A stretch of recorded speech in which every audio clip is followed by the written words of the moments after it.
नमस्कार मित्रांनो, 3.5 पावणे 4 तास प्रवास करून आम्ही महाराष्ट्रातील सगळ्यात उंच शिखरावरती आलोय. त्या शिखराचं नाव आहे कळसुबाई. हरिभाऊ, नेमकं कळसुबाईबद्दल अनेक कथा आहेत किंवा कळसुबाई ज्यावेळेस गावात होती ती वरती आली, त्याबद्दल काय सांगाल माहिती? माहिती अशी की पहिले कळसुबाई म्हणजे एक लहान मुलगी होती. ती कुठे इथे इंदोरा गावात राहायची. तिथे म्हणजे तिचं एक रानामध्ये असल्यामुळे जो गुराखी होता ना, तो तिथे जायचा रोज गुरं चारायला. तर त्याला ते एक म्हणजे नाही का अदृश्य असा आवाज यायचा की मी तुझ्यासोबत घरी येऊ का, घरी येऊ का. तो घाबरायचा तो मुलगा. नंतर असे कित्येक दिवस गेले. नंतर त्याला असं वाटलं की आपल्याला कुणीतरी टॉर्चर करतंय की काय करतंय. तर मग त्यांनी ही कंप्लेंट आपल्या घरच्यांना सांगितली की अरे मला कुणीतरी इथं म्हणजे रानात आलो की असं बोलतंय की मी तुझ्या घरी येऊ का, घरी येऊ का. पण एक लेडीजचा आवाज आहे असं सांगायचा तो. तर मग घरच्यांनी पण थोडं म्हणजे नाही का घाबरून थोडं एक वेगळा विचार केला की नेमकं कोण असेल नाही का ही घरी येणारी व्यक्ती. तर मग त्यांनी त्याला सांगितलं की तू आता जर गेला ना कधी, तर म्हणजे ज्यावेळेस तुला जर बोलली की घरी येऊ का, घरी येऊ का, तर तू सरळ सांगायचं की ये माझ्या घरी. मग नेहमीप्रमाणे ठरल्याप्रमाणे तो रोज ते गुरं आपले घेऊन त्या शेतामध्ये जातो, जंगलामध्ये. आणि मग ठराविक ठिकाणी जिथे त्याला आवाज यायचा तिथेच तो जातो. आणि मग रोजच्या सारखं त्याला त्या दिवशी पण आवाज यायला लागतो की मी तुझ्या घरी येऊ का. तर मग असं ऐकल्यावर तो बोलला की चल ये माझ्या घरी, असं नाही. मग असं बोलतोय नाही बोलतोय त्याच्या समोर एक मुलगी तिथे येते, अशी प्रकट होते किंवा येते ती. आणि मग बोलते चल तुझ्या घरी. मग तो काय करतो तिला सोबत घरी घेऊन येतो. घरी घेऊन आल्यावर मग ती लहानशी असते म्हणजे एक 5-6 वर्षाची मुलगी असते.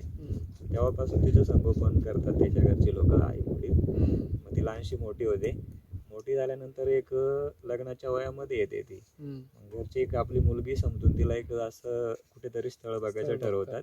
आणि मग असं नाही का मग चर्चा होते की ही मुलगी द्यायची. तर मग असे पाहुणे पण येतात तिला बघायला की ह्या गावची म्हणजे नाही का यांची मुलगी आहे ती द्यायची. तर मग एक पाहुणे येतात, स्थळ येतं तिला बघायला. पण मग तिने काहीतरी अटी सांगितलेली असतात. पहिल्या ज्यावेळेस ती घरी येते ना सुरुवातीला, त्यांनी असे सांगितलं असतं की मी इथे राहीन, लहानशी मोठी पण होईल, पण माझ्या काही 2-3 अटी आहेत. ती तर बोलले काय की मी समजा तुम्ही जर जेवण केलं तर तुमचं जे म्हणजे नाही का ताट आहे ते मला उचलायला सांगायचं नाही. अदरवाईज असं नाही का जोडीनं पण पाण्यानं सांगायचं नाही.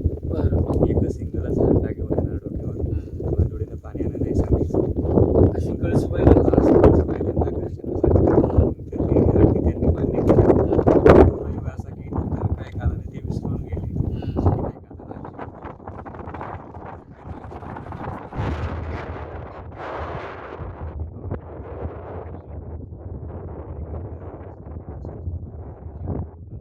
सगळं होतं. आणि नंतर जेवण झाल्यावर आपण ताट उचलतोच ना, अशी एक सिस्टीम राहते आपल्याकडे नाही का. तर मग त्यानुसार त्यांनी सांगितलं की तू ताट उचल. मग ती बोलते मी नाही उचलणार. अशी 2-3 वेळेस बोलते की मी उचलणार नाही. पण मग शेवटी घरचे तिला टॉर्चरच करतात की उचल असते.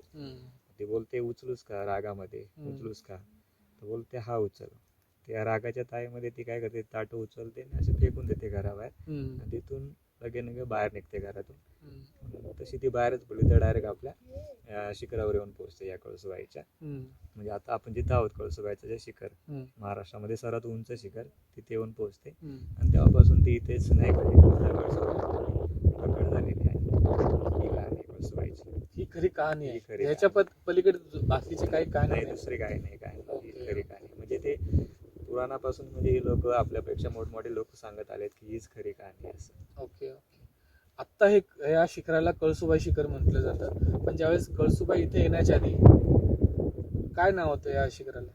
नाव बिव काय नव्हतं, हा फक्त डोंगरच होता. पण एक कळसुबाई इथे आल्यापासून तिचं पहिल्यापासून नाव त्यांनी कळशी म्हणून ठेवलेलं होतं ना घरच्यांनी. त्याच्यावरून तिला कळसुबाई या डोंगराला नाव पडलं असतं. आणि महाराष्ट्राचा सर्वात डोंगर कुठेतरी इतिहासामध्ये नोंद झाली. Kalsubai highest mount in Maharashtra. बरोबर. आता समुद्र सपाटीपासून 1646 किलोमीटर लांब सपाटीपासून. ओके. तर मित्रांनो, ही खरी कहाणी म्हणा, कथा म्हणा किंवा अशा स्वरूपात ही कळसुबाईबद्दल बोललं जात आहे. थँक्यू. Bye bye. जय महाराष्ट्र. जय महाराष्ट्र.